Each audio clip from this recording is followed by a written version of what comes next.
నమస్కారం మిత్రులారా, నేను మీ జర్నలిస్ట్ రమేష్ని. Welcome to RGTV Telugu news channel.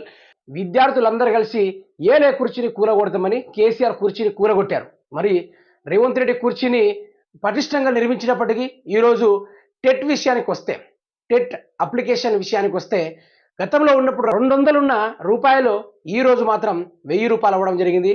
అది విద్యార్థులు ఏరికోరి తెచ్చుకున్న పాలనలో భాగంగా రేవంత్ రెడ్డి విద్యార్థులందరికీ బోనస్ ఇవ్వడం జరిగింది. ఆ బోనస్ ఏంటంటే 200 టెట్ ఫీజు తీసేసి 1000 రూపాయల టెట్ ఫీజు పెట్టడం విద్యార్థులందరికీ బోనస్. ఇదే ముచ్చండి, చూద్దాం ఒకసారి.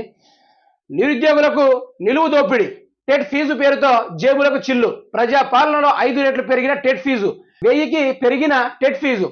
ఎన్నికల్లో ఆల్ ఫ్రీ అన్న కాంగ్రెస్ లీడర్లు అధికారంలోకి వచ్చాక అడ్డగోలు వసూళ్లు. లబోదిబోమంటున్న నిరుద్యోగులు నమ్మించి గొంతు కోశారని ఆగ్రహం. ఇక రేవంత్ రెడ్డి విద్యార్థులకు న్యాయం చేస్తా, విద్యార్థులకు పొడి చేస్తా, విద్యార్థులందరికీ నౌకర్లు ఇస్తా, విద్యార్థులందరినీ ఉసిగొల్పి ఓట్లు వేయించుకొని ఈరోజు అధికారంలోకి రాగానే మళ్ళీ లోక్సభ ఎన్నికల్లో వారి ద్వారానే ఎన్నుకోబడతారు. ఈరోజు 1000 రూపాయలు ఫీజు పెట్టడం జరిగింది. మరి రేవంత్ రెడ్డి గారు విద్యార్థులు కష్టపడి చదువుకోవడానికే ఇబ్బందిగా ఉంది. వాళ్ళు రూముల ఫీజులు కట్టుకోవడానికి కానీ, కోచింగ్ ఫీజులు కట్టుకోవడానికి కానీ నానా అవస్థలు పడతా ఉంటే దానికి 1000 రూపాయల టెట్ ఫీజు పెట్టడం వల్ల వారికి ఎంత ఒత్తిడి పెరుగుతుంది, వారికి ఎంత కోపం వస్తుంది. వారు అప్లికేషన్ చేయలేక, డబ్బులు లేక అప్లికేషన్ పెట్టుకునే వాళ్ళు కూడా ఉంటారు.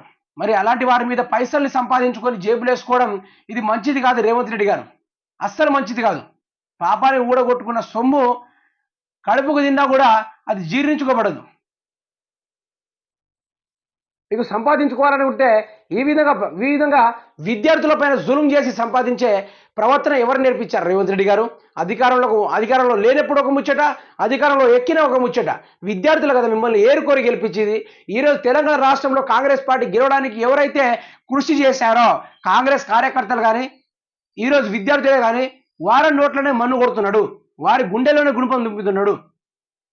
అటు వాళ్ళకి టికెట్లు ఇవ్వకపోయా, అటు వాళ్ళకు ఎంపీ టికెట్లు ఇవ్వకపోయా, ఇటు వచ్చేసి విద్యార్థులకు జియో 46 రద్దు చేయలేకపోయా.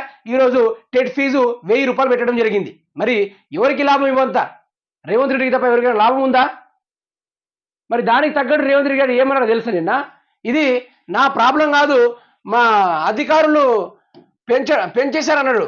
నిన్న వచ్చిన పేపర్లో చూడండి, ఆయనకేం సంబంధం లేదట, అధికారులకు మాత్రమే సంబంధం ఉందట. మరి గెలిపించింది ఈయననా అధికారులనా? ఇక చూడండి ముచ్చట. సీఎం మరో సింపతి గేమ్, టెట్ ఫీజు పాపం అధికారులు లేదనట. మీడియాకు రేవంత్ రెడ్డి వర్గం లీకులు. రేవంత్ రెడ్డికి తెలియదని బుకాయింపు. అధికారులే ఫీజు పెంచారని చెప్పించుకునే ప్రయత్నం. తాము తగ్గిస్తామంటూ సింపతి కొట్టేసే ప్లాను. నీకు సింపతి కాదు కానీ అసలు తెలంగాణ విద్యార్థులు చేసిన తప్పేందంటే నీ యొక్క ఊసరవెల్లి మాటలు విని, నిన్ను అధికారం ఎక్కించారు చూడు. ఇక తెలంగాణ విద్యార్థులు చేసిన మహా పెద్ద తప్పది. ఇప్పుడు మళ్ళీ దానికి తగ్గట్టు సింపతి అట. ఎవడైనా నమ్ముతాడా? ఏ విద్యార్థి నమ్ముతాడా ఇప్పుడు ఆ సింపతిని? 1000 రూపాయలు వేయించడమేవి అధికారంలోకి వచ్చి రేపు మాపు ఎంపీ ఎలక్షన్లు పెట్టుకొని ఇలా చేస్తున్నామంటే ఇంకా తెలంగాణ విద్యార్థులకు అర్థం కావాలి. ఇప్పుడే ఇలా చేస్తున్నాడంటే రేపు ఎంపీ ఎలక్షన్లు అయిన తర్వాత ఈయన ఎటువంటి జూలుం చేస్తారో మీరే అర్థం చేసుకోవాలి. తెలంగాణ రాష్ట్ర ప్రజల యువత రంగం తరం వారికి చెప్తున్నాను, మీరే అర్థం చేసుకోవాలి. ఈయన ఏ విధంగా అధికారం చేస్తున్నాడో, ఈయన ప్రజలను ఏ విధంగా మభ్యపెడుతున్నాడో ఇక యావత్ తెలంగాణ రాష్ట్ర విద్యార్థులకే వదిలేస్తున్నాను. రేవంత్ రెడ్డి అధికారంలో ఉన్నప్పుడు ఒక మాట, అధికారంలో వచ్చినప్పుడు ఒక మాట. ఫెయిల్ అయిపోయిండు, లేడీగా అయిపోయింది, కథ ముగిసింది, వ్యతిరేకత అనేది మొదలైంది.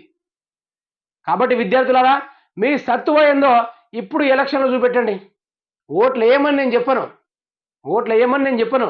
ఈసారి ఎంపీ ఎలక్షన్లు ఓట్లు లేకుండా ఆగండి. వాళ్ళు మన ఎగ్జామ్లు ఆపుతారు, మన ఎగ్జామ్ రాసిన రిజల్ట్లు పోస్ట్ పోన్ చేస్తారు, అన్ని నాటకాలు చేసుకుంటూ లాస్ట్కు నోటిఫికేషన్ రద్దు చేస్తారు. మరి అలాంటప్పుడు ఈరోజు ఎంపీ ఎలక్షన్ల విద్యార్థులందరూ ఏకమయ్యి ఎవ్వరికి ఓటేయకుండా చల్లగా ఇంట్లో కూర్చొని చిల్లైతా ఉంటే చాలు. ఎలక్షన్లు వేసి ఏం లాభం? ఏ విద్యార్థులకు న్యాయం జరుగుతుందా? ఈ మహానుభావుడు ఏదో చేస్తారని ఈయనకు ఓటేస్తే ఈయన వచ్చేసి 200 ఉన్న టెట్ ఫీజుని 1000 రూపాయల దాకా పెంచాడు. ఎవరి జేబులు నింపుకోవడానికి, ఏ వస్త్రాల డబ్బాలు దాచుకోవడానికి, ఎవరికి ఫోన్పే కొట్టడానికి, ఎవరికి గూగుల్ పే కొట్టడానికి ఇన్ని వేల కోట్ల రూపాయలు కలెక్ట్ చేసి విద్యార్థుల రక్తాన్ని పీల్చుకొని ఆగం చేస్తున్నారు. కాబట్టి తెలంగాణ విద్యార్థులు ప్రతి ఒక్కరూ అర్థం చేసుకొని మీ అమూల్యమైన ఓటును వేయకున్నా పర్లేదు, కానీ అనవసరంగా పనికిరాని లుచ్చాగాన్ని మాత్రం ఎన్నుకోకండి.